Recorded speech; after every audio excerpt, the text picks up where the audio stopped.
The Eastern Catholic Churches are 23 self-governing particular churches in full communion with the Pope. Together with the Latin Church, also known as the Western Church, they make up the Catholic Church.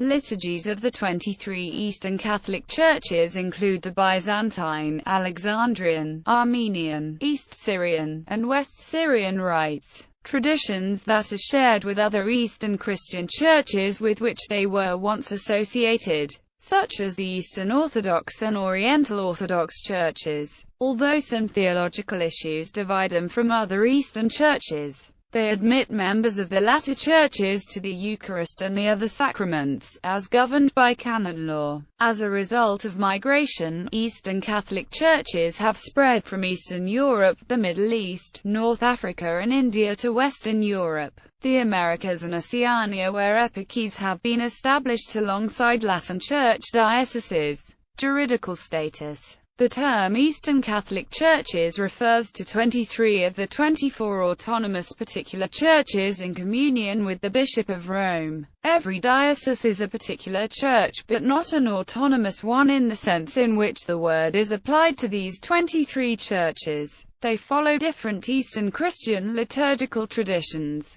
Alexandrian, Antiochian, Armenian, Byzantine, and East Syrian rite. Canonically, each Eastern Catholic Church is sui iuris or autonomous with respect to other Catholic churches, whether Eastern or Latin, though all accept the spiritual and juridical authority of the Pope. Thus a Maronite Catholic is normally subject only to a Maronite bishop. However, if members of a particular church are so few that no hierarchy of their own has been established, their spiritual care is entrusted to a bishop of another ritual church. As Eritrea's Latin Rite Catholics are in the care of the Eastern Rite Eritrean Catholic Church. Theologically, all the particular churches can be viewed as sister churches. According to the Second Vatican Council, these Eastern churches, along with the larger Latin Church, share equal dignity, so that none of them is superior to the others as regards right, and they enjoy the same rights and are under the same obligations. Also in respect of preaching the gospel to the whole world under the guidance of the Roman Pontiff, the Eastern Catholic Churches are in full communion with the whole Catholic Church.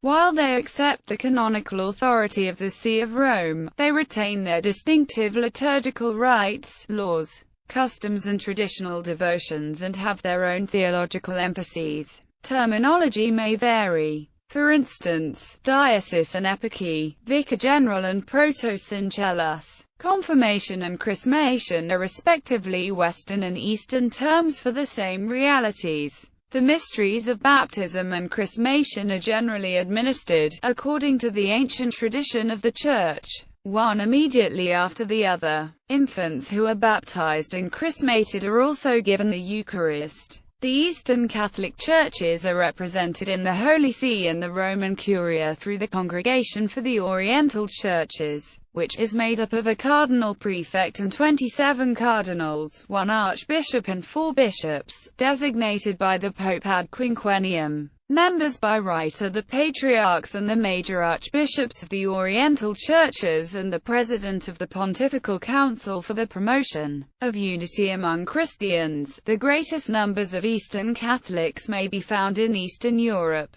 North Africa and the Middle East and India. Terminology. Although Eastern Catholics are in full communion with the Pope, and are members of the larger Catholic Church, they are not members of the Western or Latin Church, which uses the Latin liturgical rites, among which the Roman Rite is the most widespread. Right care must be taken to distinguish different meanings of the word rite. Apart from its reference to the liturgical patrimony of a particular church, the word has been and is still sometimes, even if rarely, officially used of the particular church itself. Thus, the term Latin Rite can refer either to the Latin Church or to one or more of the Latin liturgical rites, which include the majority Roman Rite, but also the Ambrosian Rite, the Mozarabic Rite, and others. In the 1990 Code of Canons of the Eastern Churches, the terms autonomous church and rite are thus defined: a group of Christian faithful linked in accordance with the law by a hierarchy and expressly or tacitly recognized by the supreme authority of the church as autonomous is in this code called an autonomous church.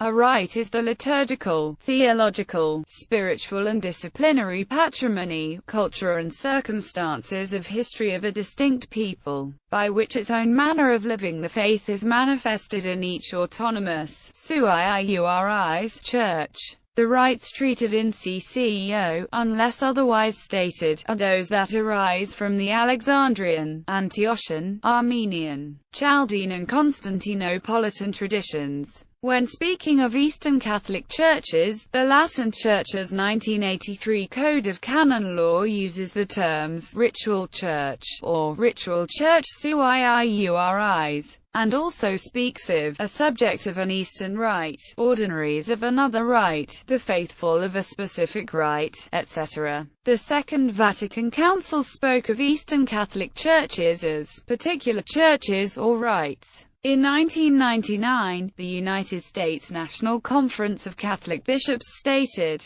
"We have been accustomed to speaking of the Latin Rite or the Eastern Rites to designate these different churches. However, the Church's contemporary legislation as contained in the Code of Canon Law and the Code of Canons of the Eastern Churches makes it clear that we ought to speak, not of rites, but of churches." Canon 112 of the Code of Canon Law uses the phrase autonomous ritual churches to designate the various churches, and a writer in a periodical of January 2006 declared, "The Eastern churches are still mistakenly called Eastern Rite churches, a reference to their various liturgical histories. They are most properly called Eastern churches, or Eastern Catholic churches." However, the term rite continues to be used. The 1983 CIC forbids a Latin bishop to ordain, without permission of the Holy See, a subject of his who is of an Eastern rite.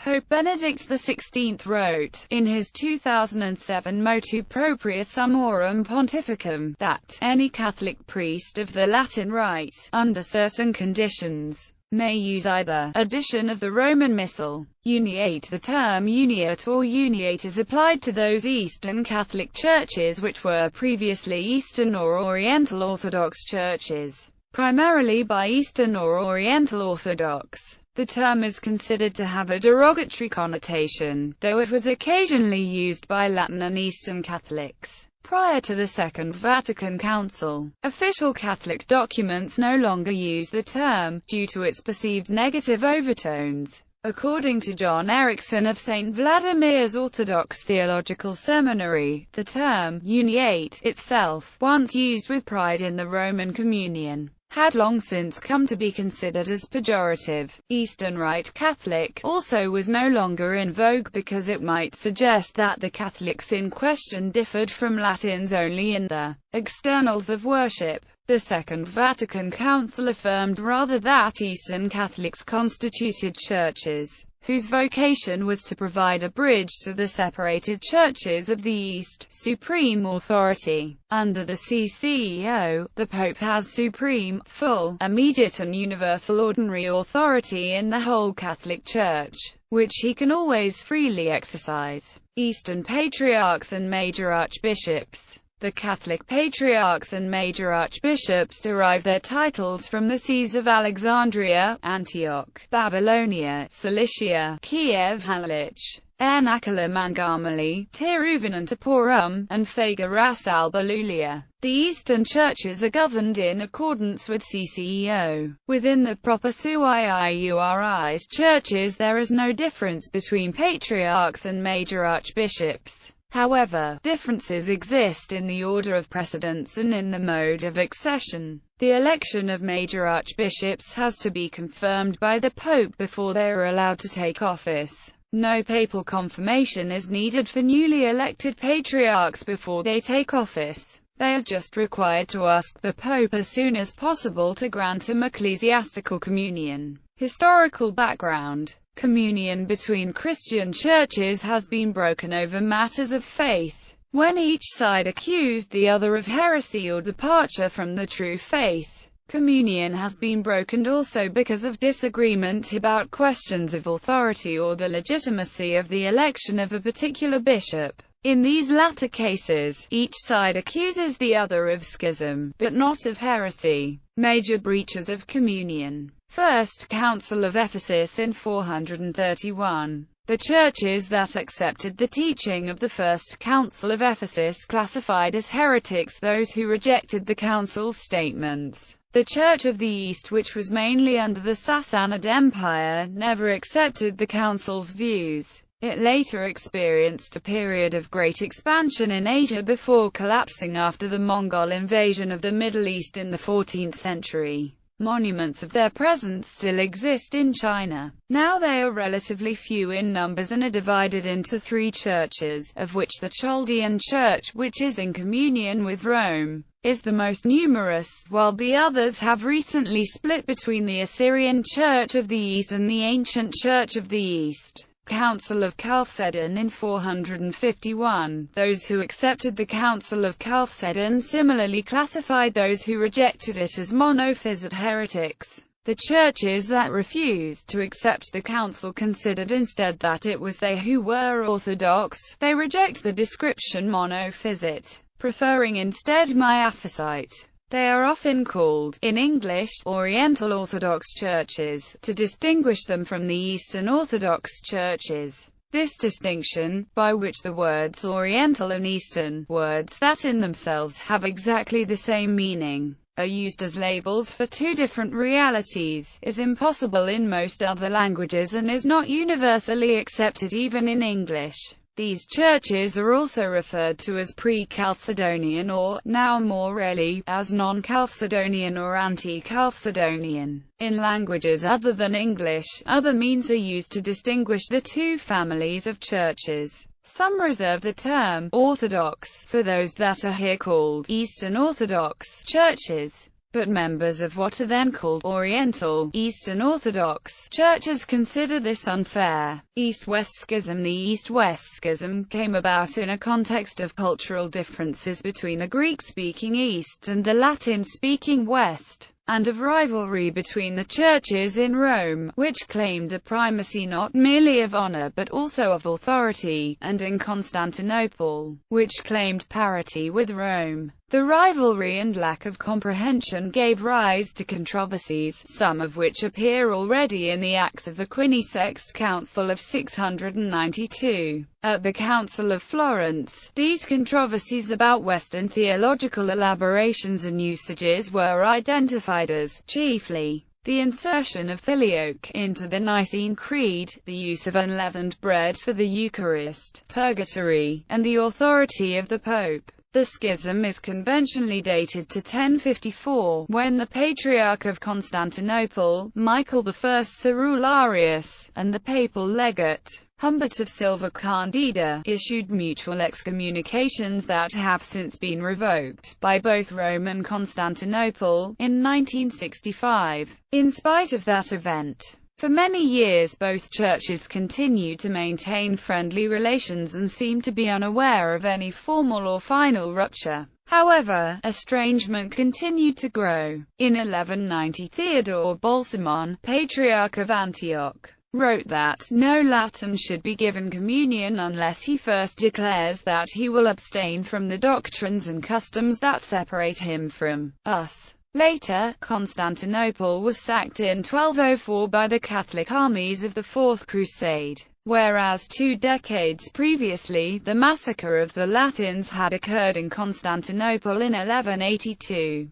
Thus, by the 12th–13th centuries, the two sides had become openly hostile, each considering that the other no longer belonged to the church that was Orthodox and Catholic. Over time, it became customary to refer to the eastern side as the Orthodox Church and the western as the Catholic Church. without either side thereby renouncing its claim to be the truly Orthodox or the truly Catholic Church.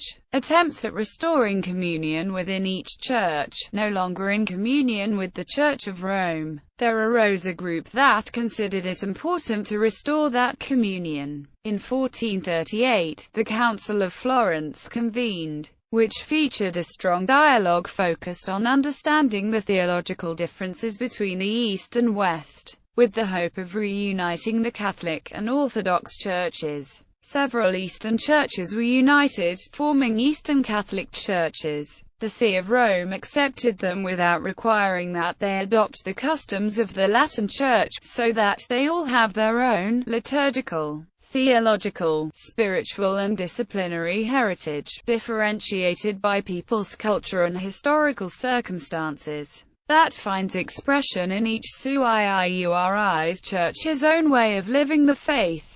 In 1993, the Joint International Commission for Theological Dialogue between the Catholic Church and the Orthodox Church submitted the document Uniatism, Method of Union of the Past and the Present Search for Full Communion, also known as the Ballamand Declaration, to the authorities of the Catholic and Orthodox churches for approval and application, which stated that initiatives that led to the union of certain communities with the See of Rome and brought with them, as a consequence, the breaking of communion with their mother churches of the East, took place not without the interference of extra-ecclesial interests. Likewise, the Commission acknowledged that unacceptable means were used by certain civil authorities, who made attempts to force Eastern Catholics to return to the Orthodox Church. The missionary outlook and proselytism that accompanied the Unia was recognized to be incompatible with the rediscovery by the Catholic and Orthodox churches of each other as sister churches. Thus, the Commission concluded that the missionary apostolate, which has been called Uniatism, can no longer be accepted either as a method to be followed nor as a model of the unity our churches are seeking. At the same time, the Commission stated, Eastern Catholic churches, being part of the Catholic communion, have the right to exist and to act in response to the spiritual needs of their faithful Oriental Catholic churches, which desire to re-establish full communion with the See of Rome and have remained faithful to it, have the rights and obligations connected with this communion. Numbers. Eastern Catholic churches make up a small percentage of the membership in the Catholic Church when compared to the Latin Church, which has over 1 billion members. The 2008 statistics collected by the Catholic Near East Welfare Association show that Syriac Christians make up 47% of Eastern Catholics and Byzantine Christians make up 46%. More recent statistics show that the three largest Eastern churches are the Byzantine Ukrainian Greek Catholic Church with 5.3 million members, the Syriac Syro-Malabar Catholic Church at 4.6 million faithful, and the Maronite Catholic Church with 3.29 million faithful. Orientalium Dignitas. On 30 November 1894, Pope Leo XIII issued the Apostolic Constitution Orientalium Dignitas, in which he stated, "The churches of the East are worthy of the glory and reverence that they hold throughout the whole of Christendom in virtue of those extremely ancient, singular memorials that they have bequeathed to us. For it was in that part of the world that the first actions for the redemption of the human race began, in accord with the all-kind plan of God.